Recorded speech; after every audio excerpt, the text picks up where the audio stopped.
Now you can play like your Uncle Gabe.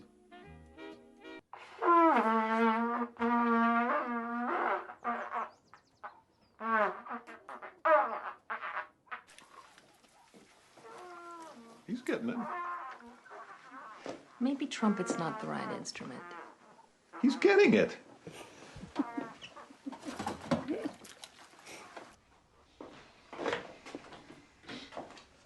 This is good. It's fine. We should get going soon. You go on ahead. What do you mean? I'll go tomorrow. He doesn't know the difference.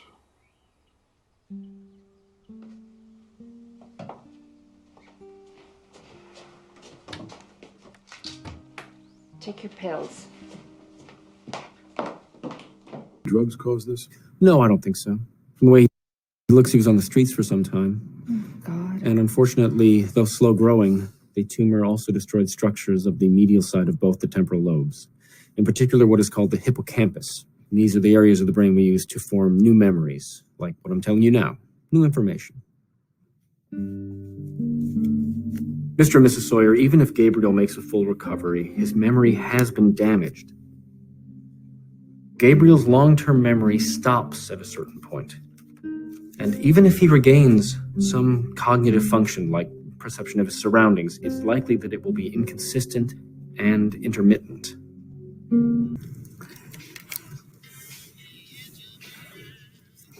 Go, sweetie.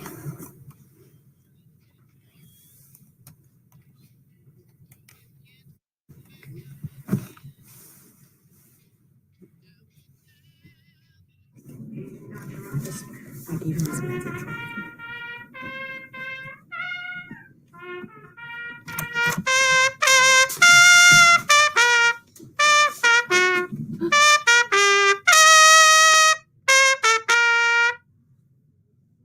Okay, who knows what song that was? Truckin', what is that? Well, the dead grew up on the road, traveling from place to place, taking one road after another. And the thing is, on the road, you never really know where you're going or what's going to happen when you arrive. So you just experience the ride. And then every single day is a different adventure. You know, the journey is the destination. That's what that means? That's what that means when you're stoned. I think that's what that means.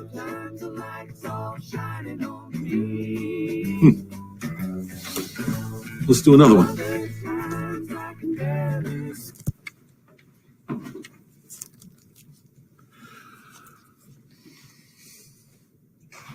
Gabriel, I just want you to know how much I'm enjoying this. Thank you for explaining all that to me. All what?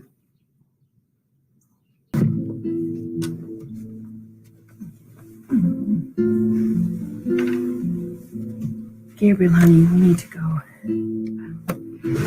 I don't know what he's looking for.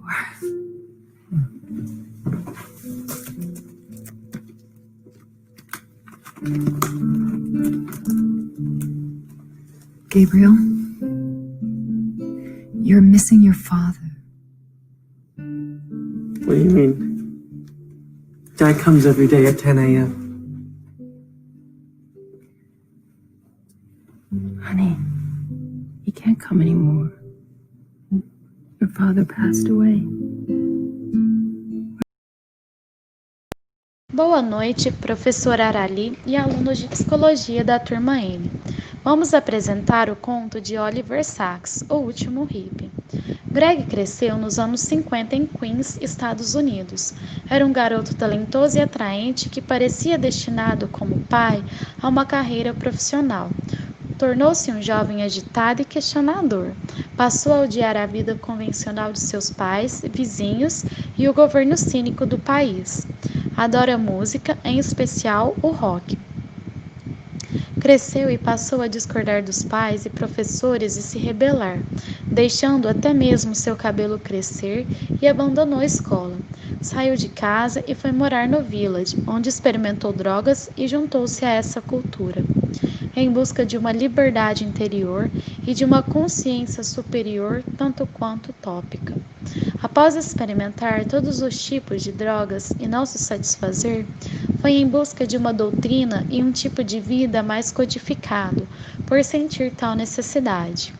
Em 1969, ele encontrou uma Sociedade Internacional de Consciência em Krishna. Por sua influência, largou as drogas, encontrando na exaltação religiosa um substituto para suas viagens. Seus pais desaprovaram de início sua mudança para o templo principal no Brooklyn. O primeiro ano de Greg no templo correu bem. Ele era obediente, devoto e piedoso. Ele é um dos eleitos, dizia um deles. Depois foi enviado para um templo em Nova Orleans. Seus pais o viam esporadicamente, mas nesta época o contato entre eles foi praticamente suspenso. O problema começou a surgir quando Greg já estava tendo uma mudança na sua visão e preocupado por ela estar ficando mais ofuscada. Porém, foi interpretado por um deles como um avanço da luz interior de Greg. Isso tranquilizou, mas foi se agravando e comprometendo a sua visão, ficando mais e mais turva. De fato, ele parecia estar se tornando mais espiritual, tomado por uma total serenidade e não apresentar mais a impaciência ou ansiedades de antes, caindo assim numa espécie de torpor, considerada beatitude. Embora os pais de Greg não tivessem comunicação direta com ele, recebiam notícias esporádicas do templo, relatos tão incompatíveis com Greg que começaram a se alarmar. Até que 3 anos depois, os pais de Greg decidiram ir vê-lo, já que seu pai não estava muito bem de saúde. Ficaram horrorizados com o filho, antes cabeludo e esguio, tinha se tornado gordo e careca, trazendo um sorriso permanente no rosto, sem quase nenhuma demonstração de emoção mais profunda, estando completamente desorientado e cego. Decidiram levá-lo embora e o templo concordou. Ele foi internado, examinado e transferido para a neurocirurgia, onde seu exame mostrou um enorme tumor de linha mediana que atingia ambos os lados do lobo frontal, posteriores e temporais. Na cirurgia, descobriram um tumor benigno do tamanho de uma laranja. Inchou tanto que, mesmo tendo removido quase por inteiro, não podia mais reverter os estragos já causados. Greg foi levado para Williamsbridge, hospital para doentes crônicos, tendo ele apenas 25 anos. Foi aí que o narrador do conto tem seu primeiro contato com Greg, percebendo não poder extrair dele nenhuma história com sequência. Ele não lembrava de nada do seu passado, nem dos planos para seu futuro. Ele apenas vivia o seu presente sem passar de 3 minutos. Logo, já se esquecia de tudo que lhe havia ocorrido até os anos 60. Seu tumor destruiu o sistema de memória do lobo temporal, impossibilitando de fazer novos registros. Além dessa incapacidade de guardar novos fatos, houve uma erosão das memórias existentes, uma amnésia retroativa, voltando muito antes do seu tumor desenvolver. Ao dizer uma lista de palavras para ele, era incapaz de lembrar de qualquer uma. O assistente social do hospital soube que ele era apaixonado por música, especialmente bandas de rock, onde ele até mesmo lembrava de sua predileta. E ao perguntar para ele quando foi a última vez que ele os assistiu, dizia que era pouco mais de 1 ano talvez, porém já se fazia 8 anos. Ele perdera a noção do tempo em sua memória. No hospital que vivia, foi transferido para a ala dos jovens, onde cativava a todos com sua personalidade aberta e solar. sendo invariável e indiscriminadamente amável com todos. E curiosamente, Greg não tinha dificuldade para lembrar ou aplicar verdades geométricas que aprendera na escola. A chamada memória semântica estava nitidamente intacta. Ele não perdeu sua capacidade de tocar guitarra e aumentou seu repertório. Ele não entendia e não aceitava sua cegueira por não ser capaz de memorizar essa nova informação, mesmo experimentando-a a todo momento. Sua incapacidade de memorizar fatos recentes não o permitia aceitar sua realidade física. Ele apresentava grandes erosões de suas memórias já existentes, que seria um tipo de amnésia, como se fosse uma amnésia imediata. E isso se discorria por conta de seus episódios de perda de memória e inibição dos fatos atuais, e também de sua vida anterior ao diagnóstico. Ele também se apresentava com sintomas de confusão mental. Sua memória não consistia em fazer assimilações de nomes e de pessoas, assim, tendo repetições constantes e consistentes. Greg era capaz de aprender alguns fatos, mas eles ficavam totalmente isolados e despidos de contexto. Suas memórias estavam inatas, assim como a sua memória semântica. Por conta de seu tumor, Greg teve grandes defasagens em seus processos psicológicos. Sua percepção, seu desenvolvimento, a sua consciência e a sua memória foram imensamente comprometidas, o que gerou para ele grandes dificuldades intelectuais e comportamentais. Greg apresentava comportamentos infantis e dificuldades de novos aprendizados. Apresentava uma incapacidade de adquirir novas informações sobre fatos e acontecimentos. Isso fez com que ele se tornasse incapaz de possuir uma memória consciente. As lesões em seu diencéfalo, regulador de funções básicas, como o sono, apetite e a libido, fizeram com que ele tivesse uma degeneração muito grande em suas funções mais básicas. No caso de Greg, de Último Hippie, vemos a ligação desses 8 processos básicos da psicologia. A percepção é encarregada de que tenhamos uma imagem da realidade que nos rodeia, já que está a nos dar as informações dos estímulos externos através dos sentidos. A aprendizagem é o processo pelo qual modificamos e adquirimos conhecimentos, habilidades, experiências, comportamento. Ela funciona através do que aconteceu no passado. Aprendemos a relacionar condutas com suas consequências, por isso está intimamente relacionado com a memória. A linguagem é o processo que nos fornece a capacidade de nos comunicarmos com os outros. O pensamento é responsável por transformar a informação para organizá-la e lhe dar sentido. A atenção é o processo encarregado de concentrar nossos recursos em uma série de estímulos e ignorar o restante. A memória nos permite codificar a informação para armazená-la e depois recuperá-la. Estamos diante de um processo essencial e muito relacionado com todos os outros processos. A motivação é o processo responsável por ativar o corpo e colocá-lo no estado ideal. Outros aspectos importantes da motivação é a sua direcionalidade. Não apenas prepara o corpo, mas também se encarrega de dirigir a conduta entre as opções possíveis. E, por fim, a emoção é o conseguir dirigir o nosso comportamento de forma rápida e eficiente. A maioria das decisões carecem da importância necessária para dedicar um tempo e recursos elevados. E é aí que a emoção atua. É importante entender que qualquer decisão é medida por emoções em maior ou menor grau. Por conta de seus episódios, Greg se apresentava totalmente sensível, mas era uma sensibilidade passiva sem alguma seletividade ou foco, não havendo diferenciações em sua sensibilidade. Esses pacientes que apresentam lesões em que afetam a memória e o aprendizado, eles podem se caracterizar em um comportamento infantil, né? Pois eles perdem a coerência dos sentidos, as percepções e as introspecções, desse modo apresentando uma distância psicológica entre eles e o meio ambiente. Então, esses pacientes são capazes de captar o meio em sua volta, mas eles não são capazes de distingui-lo de si mesmos. Essas características são denominadas de síndrome de dependência. Outros sintomas é a confusão mental, em que eles se apresentam. Então, esses pacientes possuem uma dificuldade de distinguir realidade e fantasia.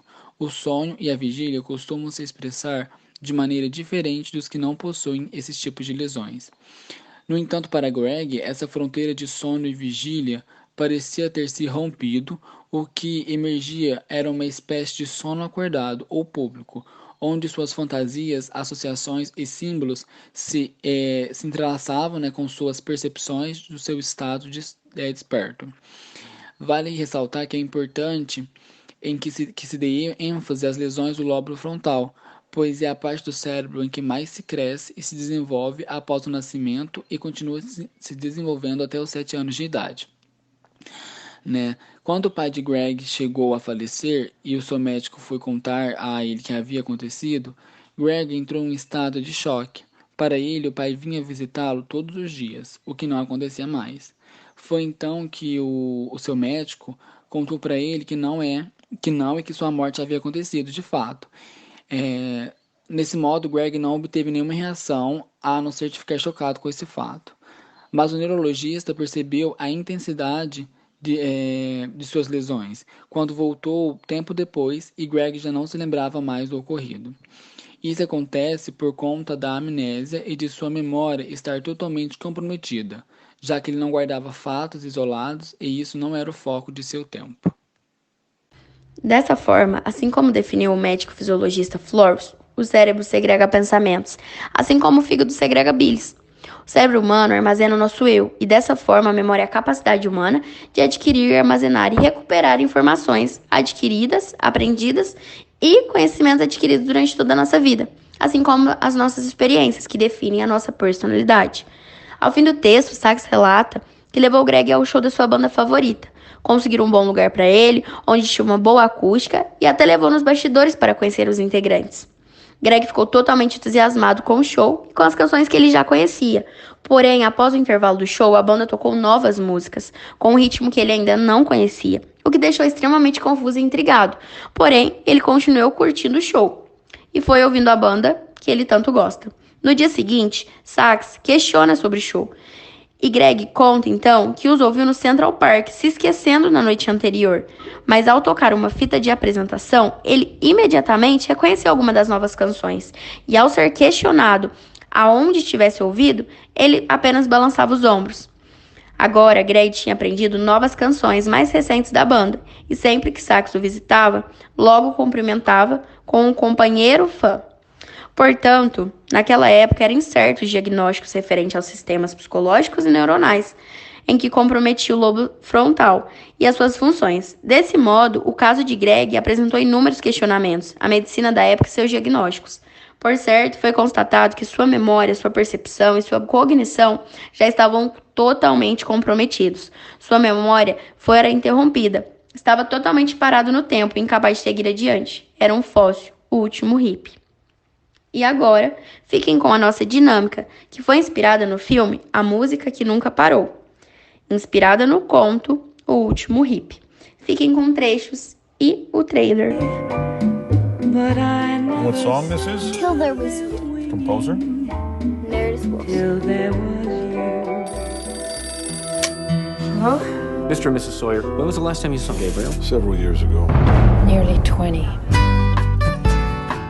This brain image shows us a tumor. Gabriel's long-term memory stops at a certain point. Like it's not even him. I'm Diane Daly. I'm a music therapist. I was hoping to talk to you about my son. We may be able to use music as a tool to reawaken parts of his memory. First time I heard this song, it spoke to me. All the craziness, you know, all the possibilities. These musicians connect him to a time and a place. Hi, I'm Gabriel. I'm Celia.